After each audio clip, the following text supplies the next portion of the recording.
altura de una botella que va ingresando el fluido al ojo para compensar y de esta forma generar que haya una cámara estanca y estable en sus dimensiones. En una bomba peristáltica, cuando hay un equilibrio se mantienen las dimensiones, pero cuando se ocluye la punta del instrumento que estemos utilizando, generamos un vacío en esa manguera tiene que tener una resistencia como para no colapsar, y ese vacío nos genera la prensión, la famosa prensión al relacionar una masa con el faco. Una vez que se suelta esa prensión, ya sea porque se descomprimió después de realizar un toque con el faco, puede caer de golpe, puede, digamos, aumentar de golpe el flujo y entonces caer de golpe la presión en la cámara anterior y colapsar la misma, por lo cual siempre hay que tener una cuestión bastante manejada, o los sistemas más novedosos de faco nos permiten tener un control mucho más dominado del surge que puede ocurrir en estos estados.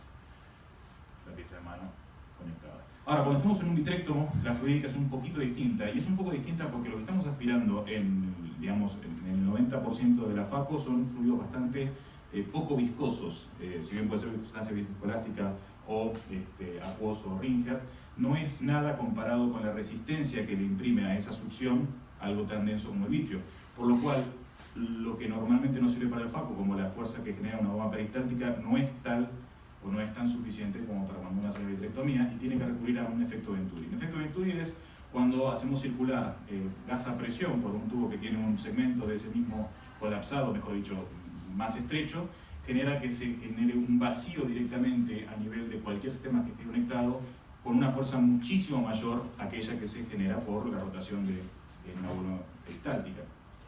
Esto nos da una potencia muy interesante, pero también un menor nivel de control. Nuevamente, estoy ya conectado a la pieza de mano del vitrectomo, tiene que estar compensado a nivel de la infusión, que en los vitrectomos más antiguos también se basa a nivel de una botella con la fuerza de la gravedad que nos da la presión.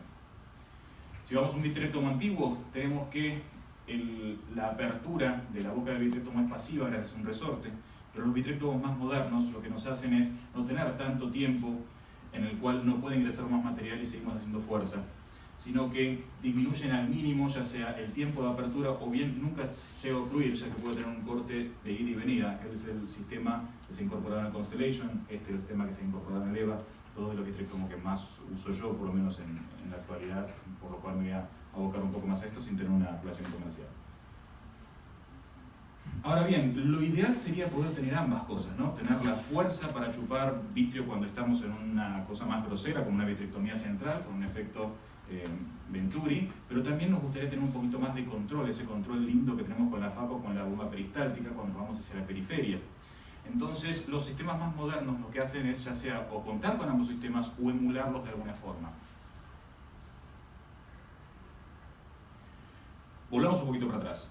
Lo general, lo que más nos gustaría en cualquier cirugía es que sean cortas y con poco nivel de trauma generado. Es decir, nuestra cirugía ideal sería ubicada en esta zona. Una cirugía cortita donde le provocamos el menor daño posible al ojo que queríamos mejorar.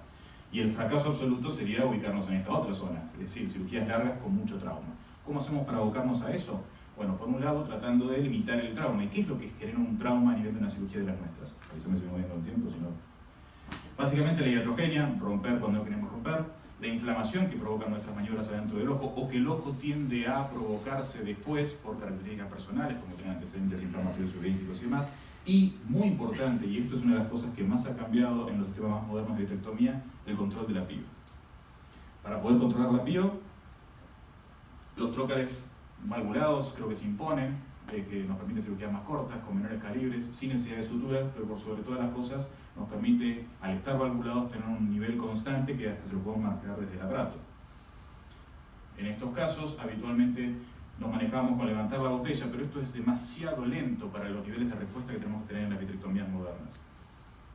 Para eso, sistemas modernos, y esto es removido un sistema de un video promocional del EVA, tenemos que hasta podemos presurizar a voluntad el Ringer, la solución que va entrando, para nosotros setear la presión que queremos en el aparato, porque de nada sirve tener una cirugía de 20 minutos que nos quedó prolija si en esos 20 minutos le metimos 80 milímetros de mercurio de presión al ojo. O sea, estamos provocando un glaucoma agudo que le va a dañar un ojo que ya de por sí estaba bastante dañado.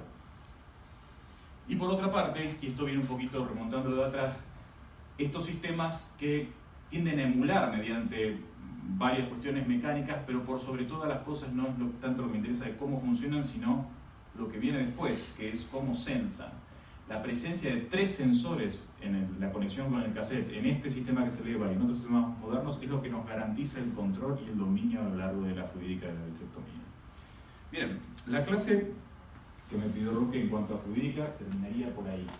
Pero una de las cosas que él me pidió que incluya, y no me quería extender un poco con la clase y seguir haciendo animaciones y videos que por ahí a ustedes les puede llegar a gustar, pero demoran más tiempo, es hablar un poco de qué hacemos cuando se rompe la cápsula posterior. Yo creo que somos pocos y el auditorio da como para que hable así sin micrófono, ¿no? ¿Está bien? Bien, se rompe la posterior. ¿Qué separa la cápsula posterior de la cápsula anterior? El humor vítreo y el humor acuoso. Supongamos que, ¿saben lo que es esto? Yo creo que todos tienen edad acá para haber jugado con esto o haberlo visto alguna vez.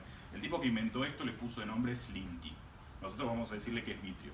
El vitrio normalmente se comporta como una cadena de proteínas que tiene cierta continuidad y está en contacto con agua. Es un gel, cadena de proteínas en contacto con agua. El problema es que este gel a lo largo de la vida no tiene demasiada tensión y no ejerce presiones o tensiones sobre sus puntos de inflación, ya sea a nivel posterior, en la fobia y en el nervio óptico, a nivel de los vasos, en la periferia y sobre todo a nivel de la base del vitrio. Pero cuando nosotros rompemos esta cámara estanca y hacemos que el vitrio empiece a invadir otros espacios, en un primer momento tenemos que el vitrio es complaciente y podemos estirarlo sin que genere demasiados factores.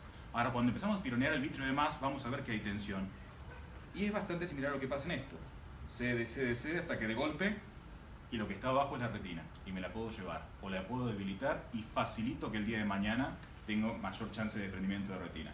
Ahora bien, eso hace que, cuando nosotros estamos adentro y rompemos la cámara posterior, no querramos salir con todo, como si tuviéramos unos tallarines en un tenedor y nos lo quisiéramos llevar con todo el plato. Eso estaríamos haciendo si nos ataca el pánico y nos vamos para atrás. Sabemos que nos tenemos que quedar quietos. Ahora hay otro factor que nosotros podemos comprometer el vitrio y generar mayores problemas. ¿Cuál va a ser? Nosotros vemos que el vitrio no es solamente las proteínas que están ahí, sino fundamentalmente agua. Mientras más agua haya en el vitrio, más volumen va a tender a ocupar eso.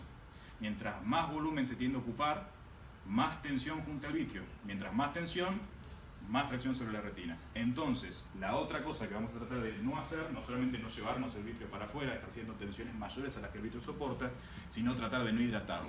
Es decir, bajamos la botella, nos quedamos en el lugar, tratamos de limitar los daños, tratamos de cercenar el vitrio para que no siga provocando nuevas tracciones y tratar de laburar el resto de la cirugía en una forma seca, es decir, sin agregando hidratación al vitrio por este mismo motivo. Bien, ¿alguna pregunta? Perfecto. Fijamos en barro.